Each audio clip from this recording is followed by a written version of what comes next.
the stake is pretty much clear. When you sit on the table, it's halfway through, Yeah. right?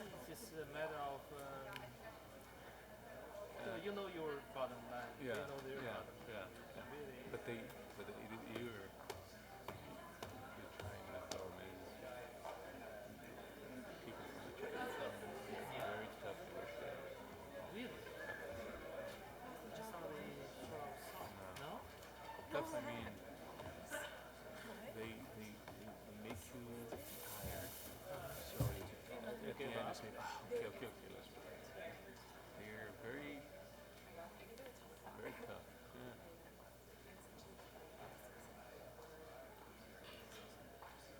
No, I never personally know those people, those negotiators. I mean,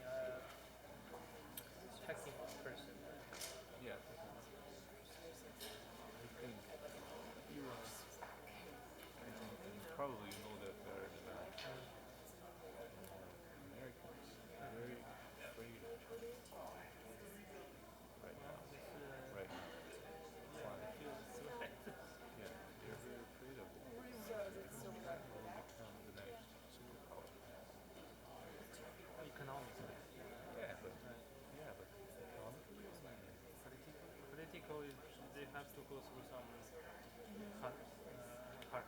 yeah, economically and military also, because okay, not a superpower, very cool, but something to be worried about, because economically for sure, 2010, China got third class.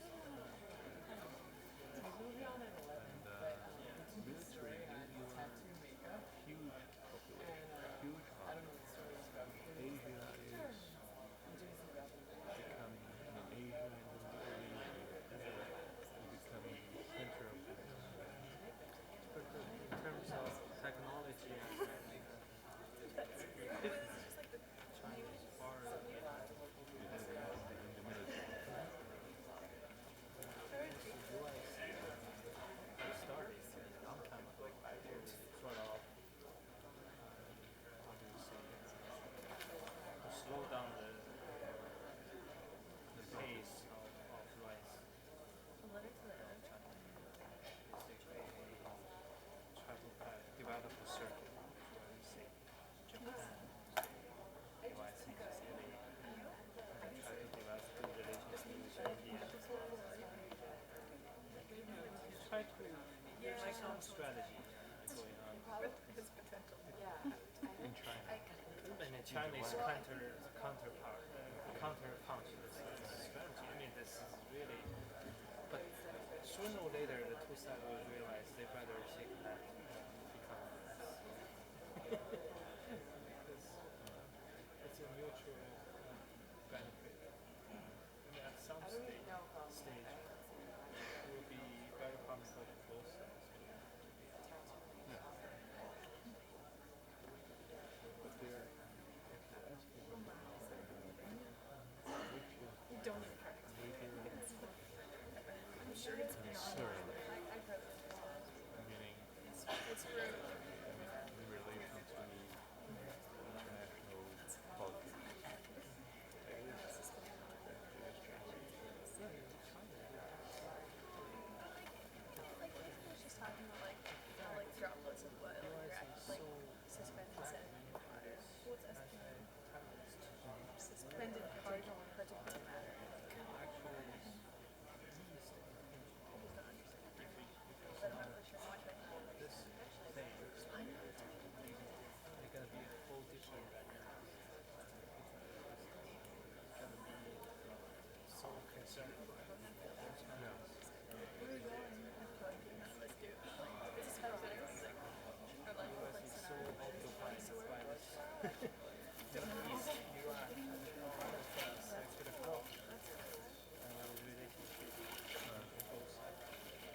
Brand new, huh?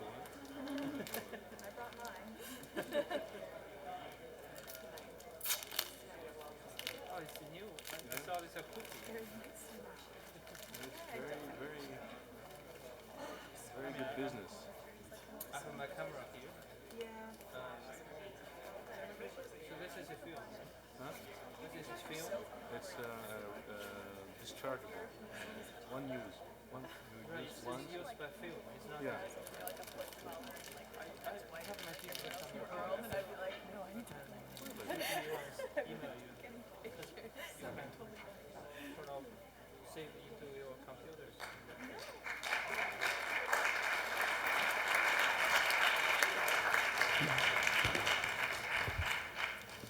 Good evening. I'm Joe Nye, professor here at the Kennedy School, and I'm fortunate to be able to introduce to you one of my great friends and a person who is a true internationalist and practitioner of soft power.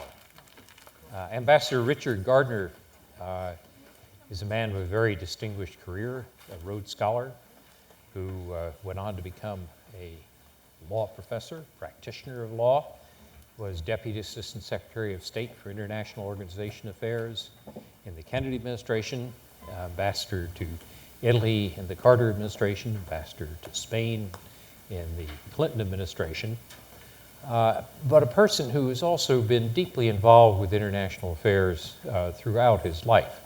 In fact, a book that he wrote many, many years ago, when, going back to his days at Oxford, Sterling Dollar Diplomacy, is still a classic to this day about the Bretton Woods institutions. Dick Gardner has written another book, actually, frankly, Dick, a lot more readable than Sterling Dollar Diplomacy, called Mission Italy, which is the story of his time in Italy in the 1970s, in the Carter period. And it's a wonderful story. It's a fascinating period, because at that time, there was a great concern about what was the future of Italy. There were two types of problems. One was the problem of the Italian Communist Party, which was growing stronger, and as the Christian Democrats grew weaker, there's a question of whether the communists would come to power in Italy. And if they did so, what would that do to the future of NATO, to the Atlantic Alliance, to Italy's role in the Atlantic Alliance? And the other problem, of course, was the rise of terrorism. Italy was a major victim of the Red Brigades, the wave of terrorism before this current wave of terrorism, which led to the murder of Aldo Moro, the senior Christian Democratic politician in Italy. And Dick lived through all that. And in Mission Italy, he has written a fascinating account of not only how he dealt with these difficult problems, as well as the problem of the deployment of nuclear forces or intermediate range nuclear forces in Europe, but also of what it's like to try to be an ambassador and to win hearts and minds of a country that should become rather suspicious of American intentions at the time. And I must say that as I read this book, I felt like I was reading a story that was extraordinarily informative of what it was like not only to be ambassador, but to try to use the tools of diplomacy that I've called soft power, that are not the easy ones to use, but which in the long run turn out to be some of the most effective ones to use. So with that, let me introduce to you Dick Gardner to say a couple of words about the book, and then he and I are going to basically engage in a conversation in which I'm going to ask him some questions, some of which he knows and some of which he doesn't know. So Dick, welcome. Well, Joe, it is a great honor to be in this important place. I have engaged in debates here with Richard Pipes and others over the years, and it's wonderful that you have arranged this. And I have to say a word about you, if you allow me, because Joe gave me a beautiful obituary, which I appreciate. But Joe and I have known one another ever since you were in your late 20s, and we met at a political science thing in Brussels or Paris, and already you were identified as the man of the future. And you've done incredibly wonderful things, both as a scholar and as a statesman. And I want to make this statement, and I hope it doesn't embarrass you too much. There is literally no practitioner and scholar of American foreign policy whose views I find more congenial than yours. And I would give you my proxy anytime to write a book on my behalf, because we would probably be saying very much the same things. So, shoot. Go ahead. What questions would you like to put to me? Dick, when you were sent off to Italy in early 1977, you were given a set of instructions which were quite difficult. The U.S. government was somewhat internally torn about what to do about the fact that in Italy, it seemed likely that the communists were going to be accepted into the coalition. People called it the historic compromise. And yet, the State Department didn't want you to be too tough on that, because in France, at the same time, Mitterrand wanted to essentially get into government. He needed sort of a historic compromise in France. So you had a situation where an ambassador is sent to a country which he knows well, where people are going to press him very hard, in which you felt that if the communists came into the government, it would have a major negative effect. And yet you're sent off with instructions saying, don't be too tough, sort of be low-keyed.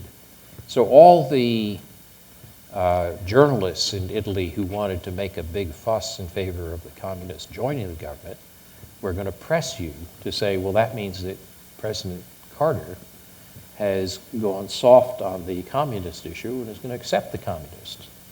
And you were told to say no, but don't say no so loudly that it embarrasses the French next door. How did you handle that? Badly. Well, your question illustrates one of the dilemmas of diplomacy in our country, and that is the problem of the multiple audience. Because we wanted to say to the Italians, we really prefer that the Communist Party not be in the Italian government. We said it in a different way than Kissinger and Nixon had said it, and I'll get to that in a minute. They had said, they're communists, they can never change, we won't talk to them, we won't give them visas, and so on. Our policy under Carter, and this is the use of soft power, was if the Communist Party of Italy evolves to the point where it breaks with the Soviet Union and can be a true ally in NATO and in other common enterprises, our policy will change. But we don't think that's happened yet. And we, by the way, we were the first administration under Carter to give visas to Italian communists to visit America, to let them open their major newspaper, L'Unità, in Washington. And I had secret meetings with communist leaders so that no one could say we didn't know about them. But the problem was that in France, you had a different situation. The French Communist Party was 1/3 of the French Socialist Party. In Italy, the communists were 34.4%. So had they been in government, they would have had a major controlling position. In France, it was different. Bringing the communists into the government would not have been a threat. And an emissary came from Mitterrand to appeal to the US government. At the very time I was going to Italy, don't make any statements that you don't want Euro-communist parties in government. And thus an agreed policy, which I had helped draft and which Zbigniew Brzezinski had approved, or the president had approved, was held up because of the upcoming elections in France, and that complicated my situation. Well, we got through it all right, but it was a rough patch. Suppose the communists had gotten into the Italian government. Now that you have 30 years almost of perspective, would it have mattered? In other words, I can understand why people were nervous about it at the time, and Henry Kissinger, as he left power in '76, said this would be the sky is falling and so forth. But, and Harvard professors like Peter Lang, according to you in the book, told you don't worry about it. As you look back at it now, suppose the communists had come I think No, history would have been very different, and this is one reason I wrote the book. You know, I should explain, I wrote the book, first of all, because I believe, as I know you do, that if you have been privileged to have a position in government and you have seen a bit of history that other people haven't seen, you have an obligation to tell the story. And secondly, I wanted, frankly, to show how soft power, your phrase, I didn't know the phrase soft power when I was ambassador, but I was practicing it without knowing it. Like the bourgeois gentilhomme who was speaking prose all his life, I was doing soft power without knowing Sorry. it. And third, I wanted to change the general perspective of Jimmy Carter's presidency in a positive way. To answer your question, if the communists had gotten into the government, we would never have been able to deploy theater nuclear forces in Europe. Why? You remember Chancellor Schmidt, and I see my dear friend Karl Kaiser, who knows intimately the story of the German situation. Schmidt had said in his famous IISS speech that Europe was worried that with parity having been achieved and codified in the START I agreement between the two superpowers, that with a big buildup, which Brezhnev was doing in Europe, of the SS-20 missile and the backfire bomber threatening Europe, these were weapons based in Europe, targeted on Europe, that unless there was some countervailing weapon based in Europe threatening Russia, that Europe would be held hostage and would slide into a neutralist position. Now, that may or may not have been correct. People were on both. Paul Warnke disagreed. But I believe that psychologically and politically, the deployment of these forces was necessary to give confidence to our NATO allies.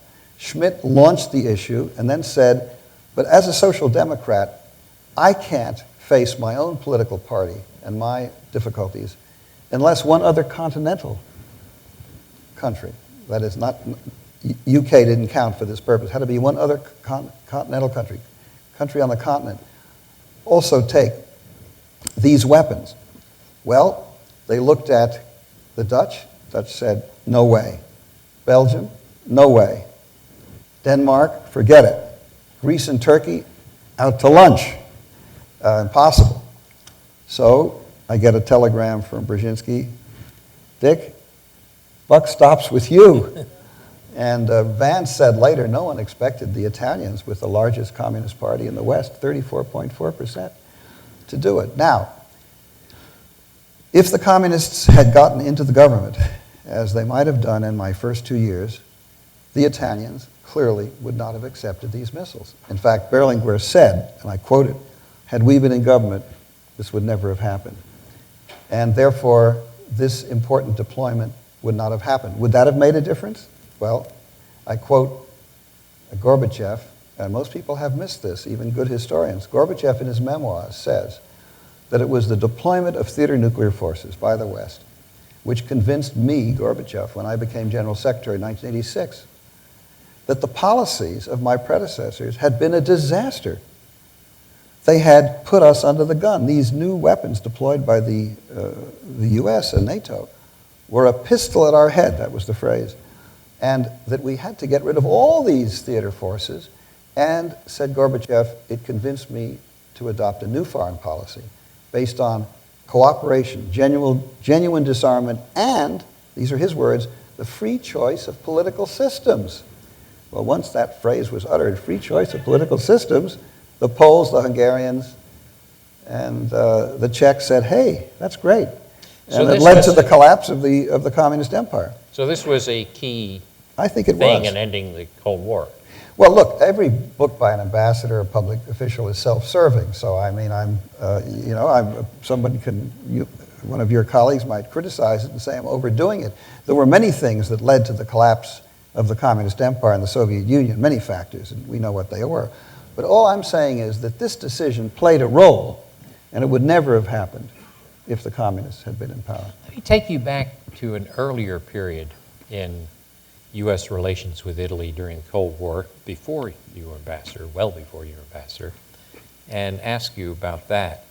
In the 1940s, the Americans intervened very heavily in Italian domestic politics, pouring money into the local political campaigns.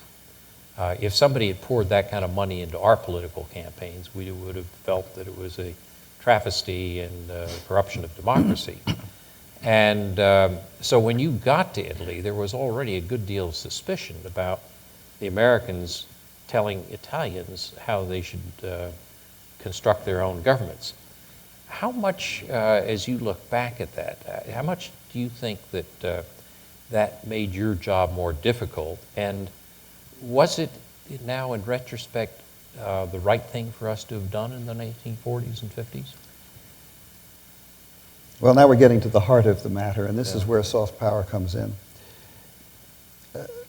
In the immediate post-war period, I think I could defend giving financial support to the Christian Democrats and the free trade unions of the non-communist trade unions of Italy, because the Russians were pouring a lot of money into the Communist Party. But by the 60s and 70s, I believe that became counterproductive.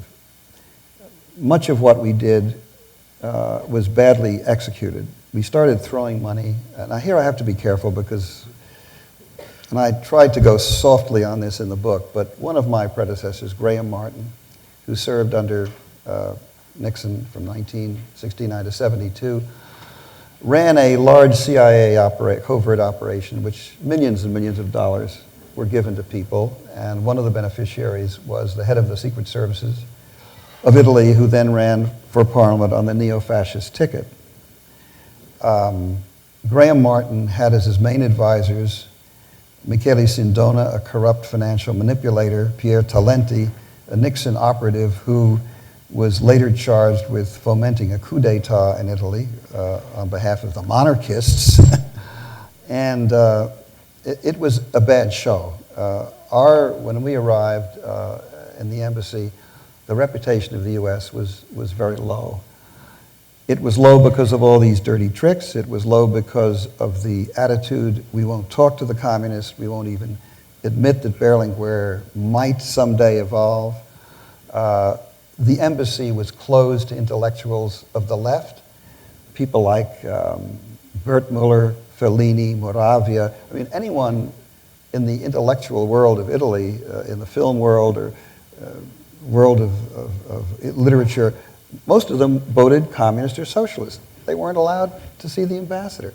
So we were perceived as just playing the game totally from the right, and you can't beat communism from a right-wing position. So we tried to run it, to beat them from a center-left position. And we made a real attempt to cultivate the Italian socialists, who had been off limits to my predecessors. When I arrived in the embassy, the chief political officer said to me, "The Socialist Party, you know, Ambassador, is a Marxist party. The trouble is they're more Groucho than Karl." And I said, "Well, that may be, but we have to try to work with them." And it was two socialists who made possible the deployment of these missiles, Bettino Craxi and the president of Italy, Sandro Pertini. So soft power in the terms of opening up, reaching out, convincing the country that your interests and their interests are congruent and that you're paying due respect for what they want. Now, maybe I've lost the question. What was the... Well, the question is how, if you go back and think about the 40s, you said, yes, you could justify American intervention with large financial resources. In the immediate post-war period. And that actually follows the tradition of John Stuart Mill and Michael Walzer, which is intervention is justified in a sovereign country as a counter-intervention.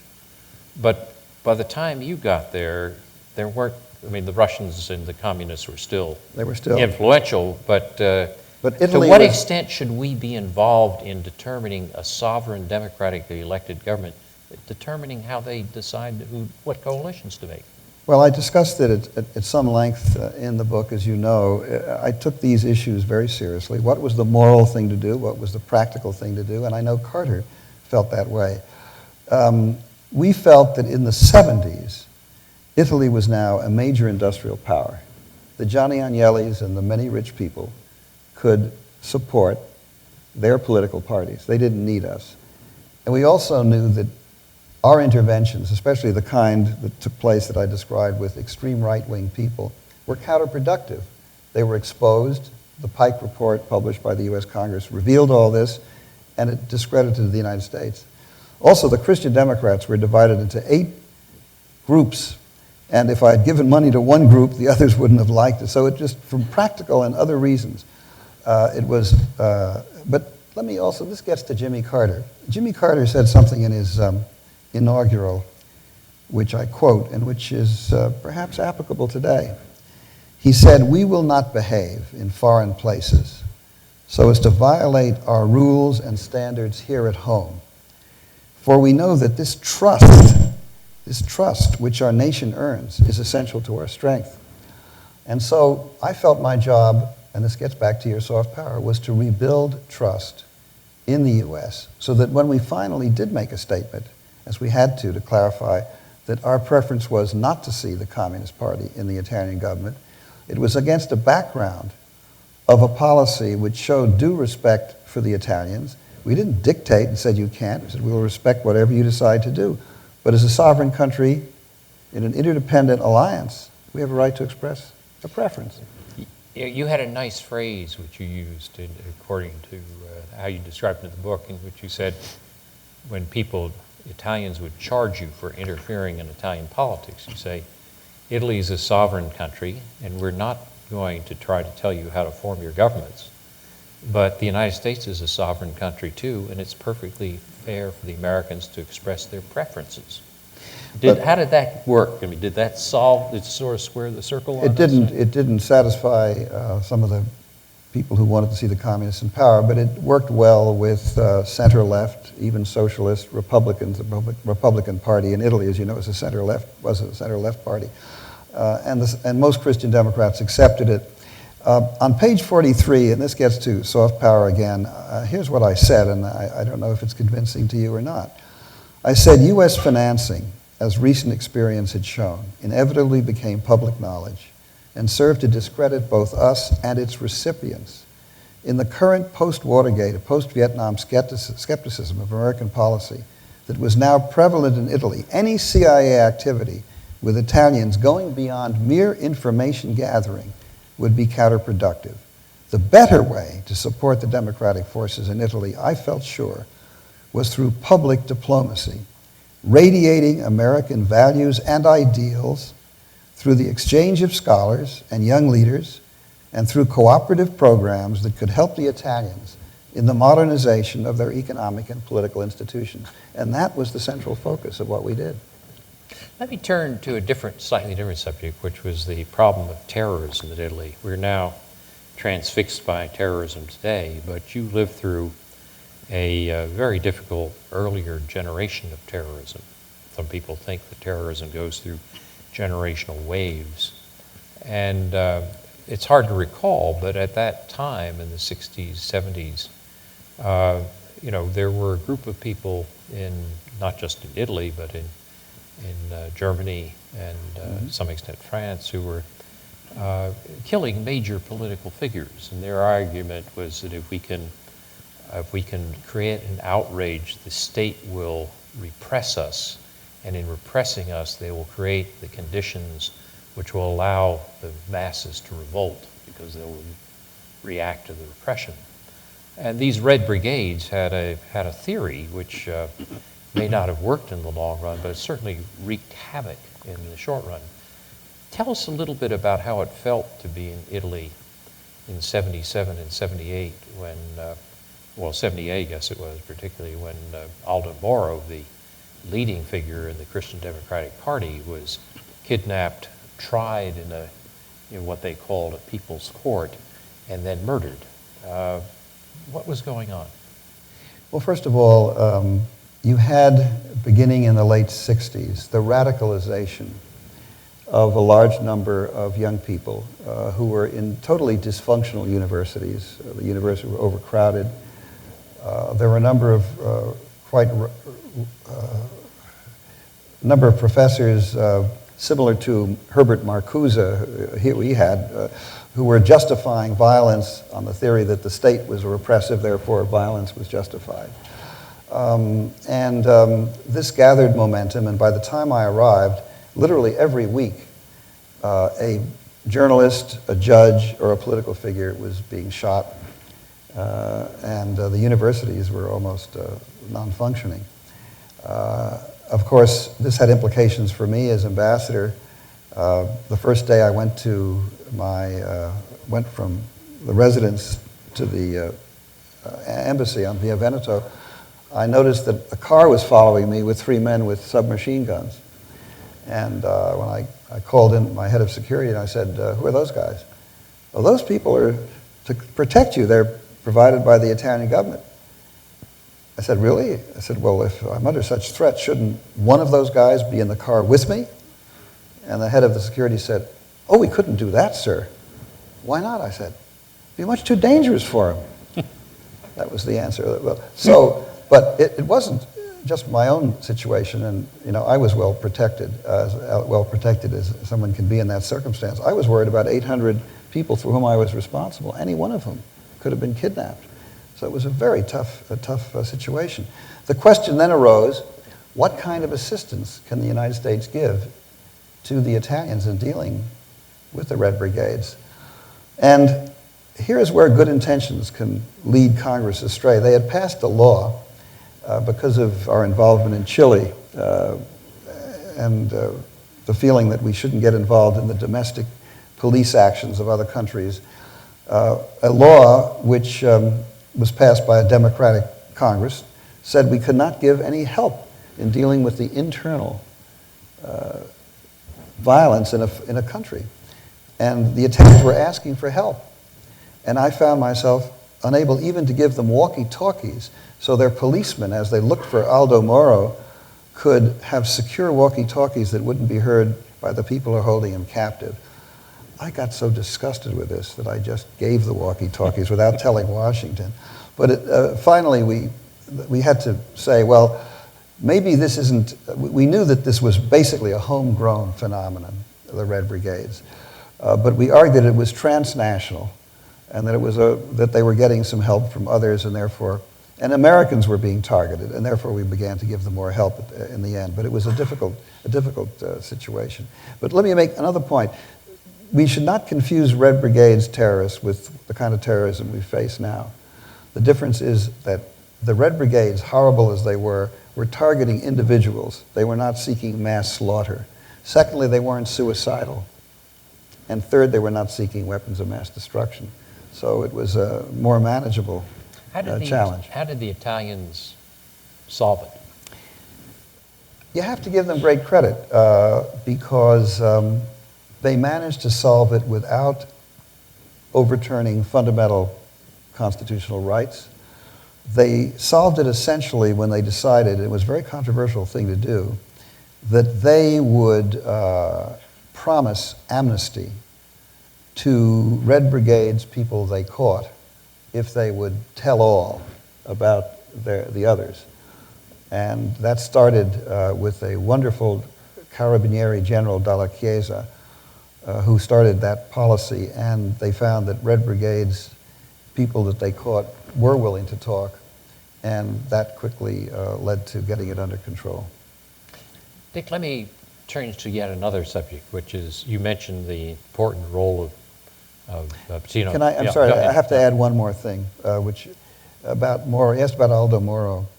Believe it or not, at the time, there were a large number of people in Italy and in this country who felt that maybe Aldo Moro had been kidnapped by the CIA. And there were some professors, not at Harvard, who took that view. And Gore Vidal actually went public and said, after Moro was kidnapped, he was asked, do you think that it's done by the CIA? And his answer was, yes, Jimmy Carter and his ambassador in Rome are sufficiently stupid that they would have pulled this off. So that's what we had to contend with. But let me turn to another dimension of Italian politics that you had to deal with, which is corruption. Andreotti, the prime minister that you had to deal with, was later accused. He was acquitted in trial, but many people felt that his henchmen had been thoroughly involved with the mafia. His henchmen had. And Craxi, the socialist you mentioned, and his deputy Johnny Michaelis were later proven to be richly corrupt, if that's the right way to put it, or thoroughly corrupt. Were you aware of this at the time, and how was it when you dealt with these people? Did you try to do anything about, when you have a system that has this level of corruption, do you just keep your mouth shut as the external ambassador? Do you sort of say, we don't look at this with favor? What would you do about that? Well, first of all, as to Andreotti, I want to be careful here. He was accused of actually 2 trials. One was for mafia connections, and he was acquitted. So, I mean, I'm not going to question that. I don't, you know, he was not a mafioso, and even though some of his people in his party in Sicily were, but he was not. I mean, I think I have to give him the benefit of the doubt there. He was also accused of murder. He was of a journalist. In another trial, he was acquitted of that. But certainly the Christian Democrats were thoroughly corrupt in the sense that, we have to be very precise here, not that they enriched themselves, certainly Andreotti didn't do that, but the only way to finance the party, they thought, was to get a piece of the action from the state enterprises which they controlled or from public contracts that were let. Craxi did the same thing. And when challenged, he said, but this is the way we finance political parties in Italy. And let's be fair about this. In other parts of Europe, there have been scandals. You had some in, Carl, I think, in Germany, questions were raised about. So when a country doesn't have a good, solid system of public financing of political parties, these people are tempted to resort. I'm not defending them, I'm just trying to explain. Then, of course, all this was exposed in the period, I guess, 1990-91, and led to the elimination of all the old political parties and gave Berlusconi his chance to come forward and change the whole scene. And finally, before we turn to audience questions, you end the book with a tribute to Jimmy Carter. Jimmy Carter is often seen as not a man known for his foreign policy success. To what extent was Carter's human rights policy an important factor in your ability to accomplish what you did in Italy? Decisive. Because I was able to go the length and breadth of Italy giving speeches in Italian, because I had an Italian wife and I learned the language, to every group I could find, not just the usual business groups, but to student groups, to labor groups, talking up Carter's human rights policy and saying to the Italian communists, do you believe in this or not? And it put them on the defensive. I think Carter's policy put Russia on the defensive, encouraged the dissidents like Havel inside the communist empire, and also had a great effect in Latin America. Many Latin American heroic human rights personalities who were being held in prisons by the dictator of Argentina or the military in Brazil, pressure was brought to release them and they became very grateful. In other words, I think the whole image of the United States internationally was improved. Carter is a very much underrated man. He's the put down is Jimmy Carter is the best ex-president we've ever had. And the emphasis on all the wonderful things he did after he was president. But he was a pretty good president. I say pretty good. He made mistakes. We all know what they were. He had the misfortune to have to deal with Brezhnev instead of Gorbachev. Imagine if you dealt with Gorbachev. He would be given credit for victory in the Cold War. But he had to deal with Brezhnev. And he was the first American president to be the victim of Islamic fundamentalism when our hostages were taken in Tehran. So he was unfortunate, but he was and you know, you served with him, you know how intelligent he was, and he was a moralist. And I'm, I guess, old-fashioned enough to believe, and I think you do, that idealism can be realism, that soft power can help validate hard power, Well, it and is, yeah. build support for leadership of the U.S. in the world. It is interesting because when you went to Italy, American soft power was as it nadir. I mean, we were unpopular around the world as much as we are today. And then policies changed. We got out of Vietnam. Carter brought about the human rights policy. Subsequently, Reagan began talking about democracy in Eastern Europe. And Americans regained soft power. So there may be something encouraging there. In any case, we should stop our colloquy and throw it open to the audience. There are microphones here on both sides, and if you would identify yourself and in asking a question, and keep it to one question per customer, we'd be grateful. So, any questions for Ambassador Gardner? Yes. Hello, sir, and thank you for coming. You've had a lot of interesting points tonight, and I was wondering, how can we take the lessons that you have learned and apply them to today's situation? What suggestions would you have? How would I apply my experience to today's Yes, sir. situation? How much time do we have? No, I appreciate the question. And that's one of the messages in the book, implicitly. What does this experience mean today? My Columbia University colleague, Brzezinski, who became National Security Advisor under Carter, wrote a book called Power and Principle. And this gets back to what Joe believes and I believe in so ardently. Power and principle. The United States, if it only issues principled statements without power, it's futile. But to exercise power unsupported by principles, not in accordance with generally accepted norms of international law and behavior, exercised without a decent respect for the interests of others, that leads to the kind of isolation and unpopularity that unfortunately we have today. So I guess one of the lessons that I'm asserting is that you need to balance the two. When you have an ambassador, I'm being a little mean here, but why not? I can be a little bit. We have an ambassador to the United Nations. He's one of the most brilliant men you could possibly meet. He's absolutely, I think, number one in his class at Yale Law School. Of course, that's Yale, and you know. But he has said repeatedly, there is no such thing as international law. It doesn't exist. Treaties are not binding. They're just political statements. Then he goes on to say, international law is something that is asserted by others in order to restrain America and fence us in. It never occurs to him, apparently, or to the people who appointed him, that international law is an asset to a country like the United States.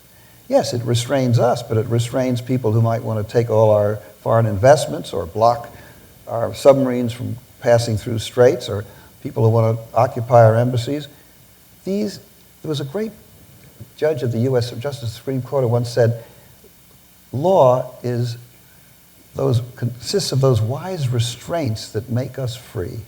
International law consists of those wise restraints that make peace possible in a diverse world. So my view is, to sum up, we need to go back to that time, and I can remember it. I grew up in the time of Roosevelt and Truman and Kennedy, in which principles and standards guided the use of our power. It is interesting if you go back to that period to remember how unpopular the United States was. And it really was during the Vietnam period, we really were at a very low level of our soft power. And if you ask what changed, it was the change in our policies. And then the equivalent today, I assume, would have to be similar changes in policies, such as getting a political solution in Iraq, getting progress on the Israel-Palestine peace issue. Not a solution, but progress. By the way, Getting- we forget, who was the first American president to talk of a homeland for the Palestinians and who laid his credit on the line personally in Camp David to bring about a peace agreement between Israel and Yep. Egypt? Yep. Yeah. Carter deserves a lot of credit. Carl? I'm Karl Kaiser, I'm teaching here at the school. I have a comment and a question. The comment, I'd like to confirm very much what you said, that keeping the Communist Party out of power was of absolutely strategic importance. That was a time when I was working for Helmut Schmidt, and inside the Social Democratic Party, it was extremely difficult to have a majority. Had there not been Italy, at least one other European country, it would have been even more difficult. And how difficult it was to get it accepted, that policy of deployment, is shown by the later event, because then the party revolted, as you will remember, and he lost the chancellorship. He stuck to his policy because he thought it was right, and in fact, Gorbachev later on confirmed that it was the right policy to stick to it. My question goes to the party system. I mean, with your experience, Dick, when you look back, it's really extraordinary how the party system, as it existed in your days, has totally collapsed. There's something totally different now. And I wonder what you think about why is that so? You made one allusion to what happened at the Christian Democrats. Why is Italy, why did it go through this crisis? Now it has a totally different system. And how do you see the future? Well, first of all, I want to hope you all know about Karl Kaiser, who is a great statesman of Germany, an old friend, and now a professor here. And it's wonderful to see you, Karl. You've made such a contribution yourself to scholarship and to statesmanship. Benito Mussolini used to say, and it was quoted to me always by Andreotti, who was very cynical. I'll say this in Italian, it sounds so nice, and I'll translate it. Non è soltanto impossibile governare l'Italia, è inutile. It's not only impossible to govern Italy, it's useless. And that, you know, and because the Italians are very hard to govern. When I was in Spain as ambassador, it was very simple. There were two mainstream parties, one a little left of center, socialists, the other a little right of center, the Partido Popular. It's true they had the problems with the Basques and the Catalans, but basically the country could be governed. There was an alternation.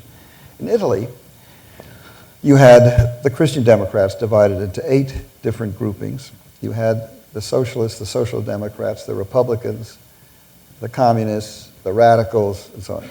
That all was swept away in 1990-91 because of the scandals and then the collapse of the Soviet Union. The Communist Party split. 2/3 of it became Social Democrats.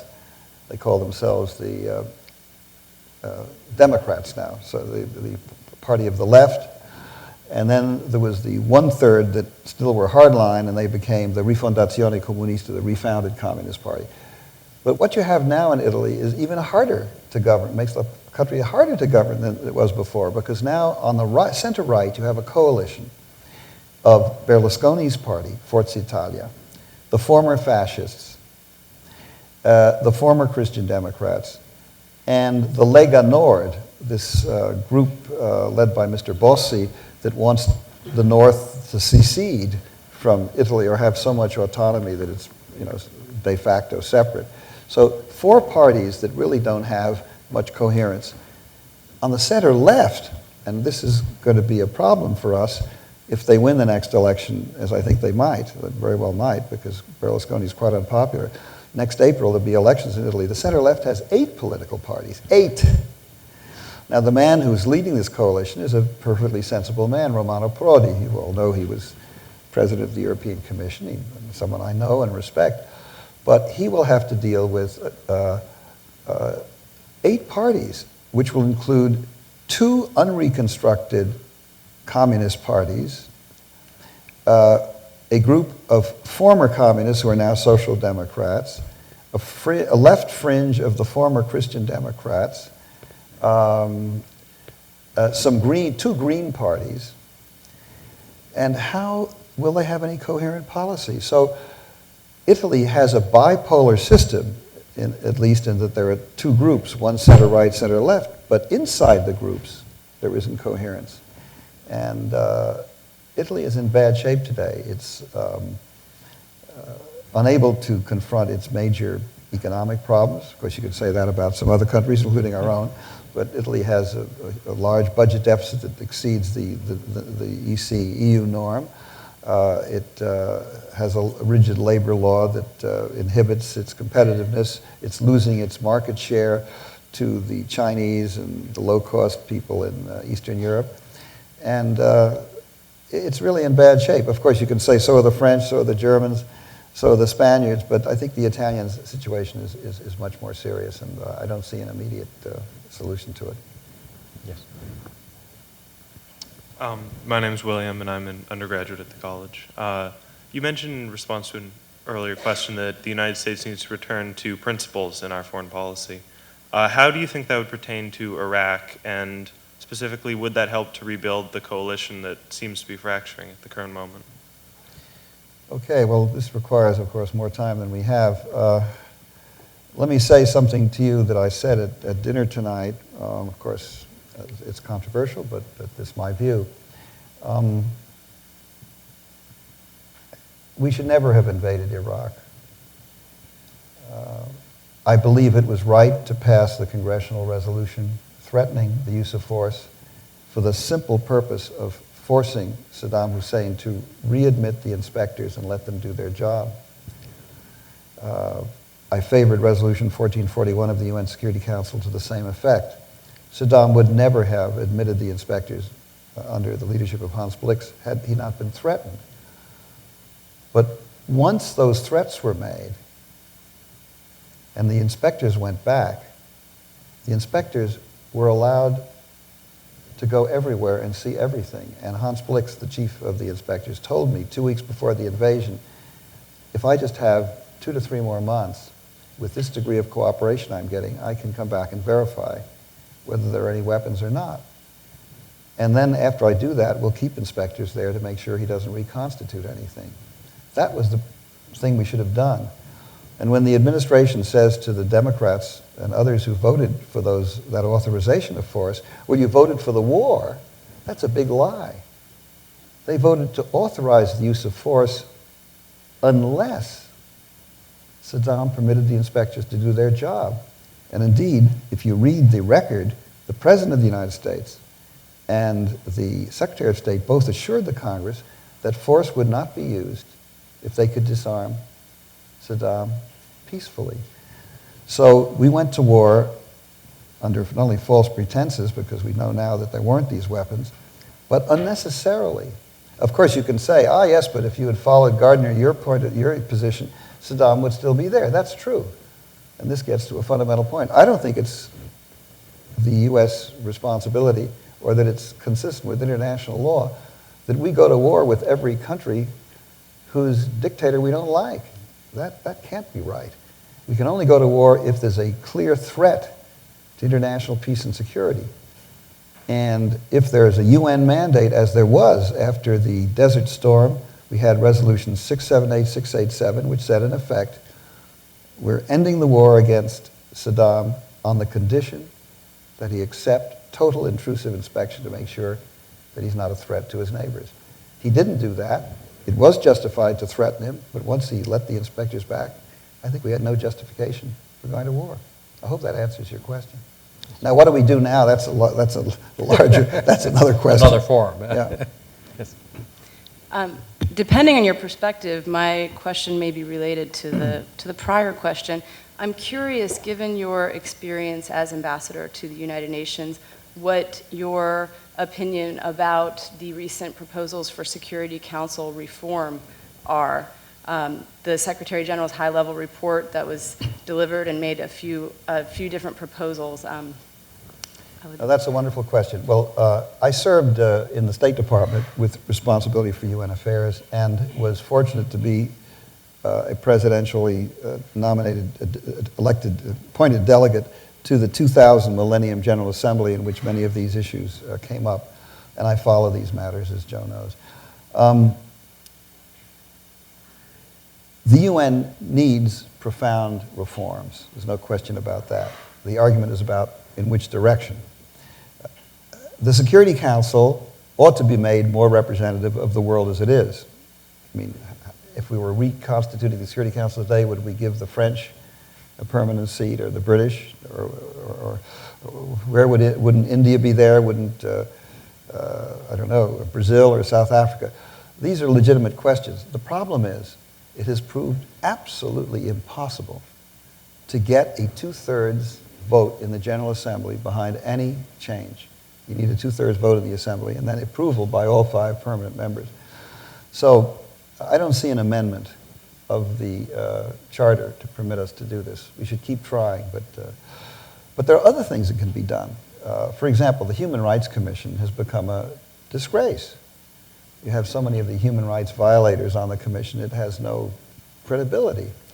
So one proposal, which Kofi Annan got behind, it came out of the high-level group on which Scowcroft sat, was to have a smaller commission elected by a two-thirds vote of the General Assembly. And if you make it a two-thirds vote, you have a way of keeping out, with a blocking one-third, the bad guys, and require that you can't be on the commission unless you meet some basic standards of human rights. So that's one thing that ought to be done. But there's opposition to that from the very bad people that you want to keep off. They're fighting this tooth and nail. We ought to give the Secretary General much more authority to manage the Secretariat. One of the reasons this oil for food scandal happened was the Secretary General is not a CEO. You know, if you listen to Fox News, they say he's the CEO and he's running a bad corporation. He has very little power.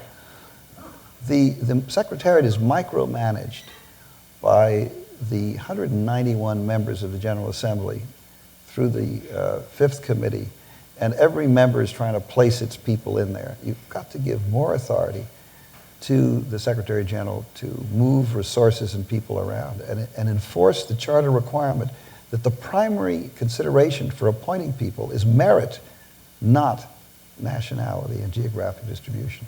There ought to be an ethics committee. There ought to be an oversight board. There's a lot that can be done to improve the way the UN is run. And then strengthen its anti-proliferation committee and its anti-terrorism committee, which are absolutely fundamental. Yeah. But you absolutely feel it's unrealistic to contemplate Security Council reform in the near future. I've been told this by diplomats at UN headquarters, American diplomats. It's desirable, but it's just not yet possible. Maybe it will be in 3 to 5 years, but it isn't going to happen this year. We have time for 2 last questions. Hi, I'm Anna, a freshman at the college, and on a similar note, hitting on the UN, to what extent do you think America should act unilaterally skirting the UN? Should it, and if so, in what cases?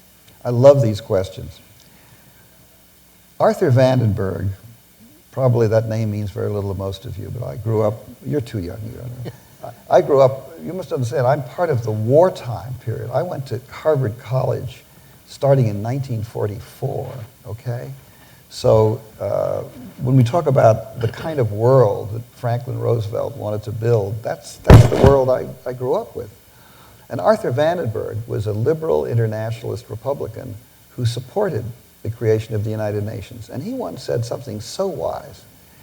He said, when the United States acts with armed force, of course, where possible, it should act within the United Nations. But if it acts outside the United Nations, it should act within the Charter. Because the Charter doesn't say you have to act only through UN forces. It does provide the right of individual and collective self-defense. Now, of course, that's how do you define that?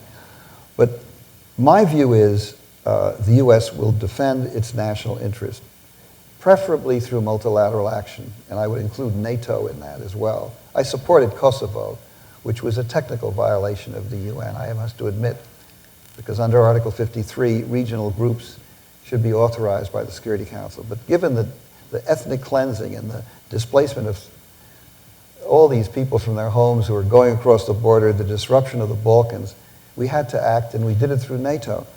So, as Jimmy Carter once said, the preference should be multilaterally where possible, unilaterally where absolutely necessary, and where unilaterally, wherever possible, under standards of customary or treaty law which you can justify. Final question by Senator Graham. Thank you. I'm a fellow at the Kennedy School Institute of Politics, and before I ask my question, I'd like to extend my commendation to Ambassador Gardner. He has served this country with great distinction throughout his lifetime. Most of the questions have been about the title of the book, but if I could, I'd like to ask about another component of that service, which is your period as ambassador to Spain. During that period, you helped create probably the strongest relationship that has ever existed between the United States and Spain on a bilateral basis, and then directed much of that bilateral energy towards our common interest in Latin America. Like most Americans, I was extremely distressed at what happened last week in Argentina, an indication of the deterioration of the respect for the United States in that important continent. What comments from your experience would you have on the state of U.S. relations within the hemisphere, and what steps do you think we can take to begin the process of rebuilding our credibility? Tonight, you'll all recognize as an exchange of compliments going back and forth here. This is a great statesman who's just said these wonderful things, and I have to get even with him and say, Bob Graham was my first choice to run for president on the Democratic Party, and if that didn't work, he should have been the vice presidential nominee, and maybe the election would have turned. He's a great public servant. You're so lucky to have him here at the Kennedy School. And Bob, you know, when I was in Spain, I was very lucky because we set up this U.S.-Spain Council. And who did we choose to be the chairman on the American side? One Bob Graham, and you hosted the first meeting in Florida, so you've been an enormous support to me. Well, one of the insights that Bob Graham had all along was that the U.S. could work with Spain in Latin America, because we share common values. Spain is the largest investor in Latin America next to the United States. We have economic interests, you have political interests. I wanted to involve the Spaniards in the whole question of, after Castro, what? Because after all, Cuba was once part of Spain, and they have ties there. Let's seek their advice on how to have a peaceful transition after Castro. I don't see today any attempt to work together with the Spaniards in Latin America. Admittedly, the Latin American scene is a difficult one. Look at the man who's running Venezuela is a great admirer of Castro. It's a tragedy for the Venezuelans. He's a demagogue. He's not going to be easy to deal with.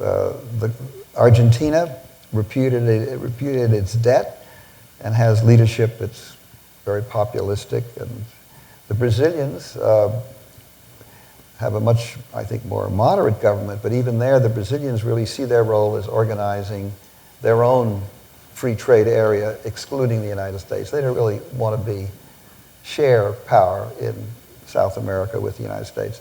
So we're facing a good deal of nationalism and anti-Americanism, and it's going to require an administration to devote a lot more time than this administration is devoted to Latin America. The irony is this president came in promising, because of his interest in Mexico, that we would do a lot more in Latin America. But after 9/11, that was forgotten. And the way we've behaved internationally has alienated people in Latin America as well as elsewhere. But the next administration, whether Republican or Democrat, will have a major rebuilding job in the Americas, as you know. Well, Dick, you more than justified my introduction to you as a great internationalist, comfortable across a wide spectrum And for those who want to follow deeper into his thoughts, the book is available at the Harvard Coop. And for us now, the main thing is to thank you for a wonderful evening. So please help me Thank thank you very Ambassador Barber.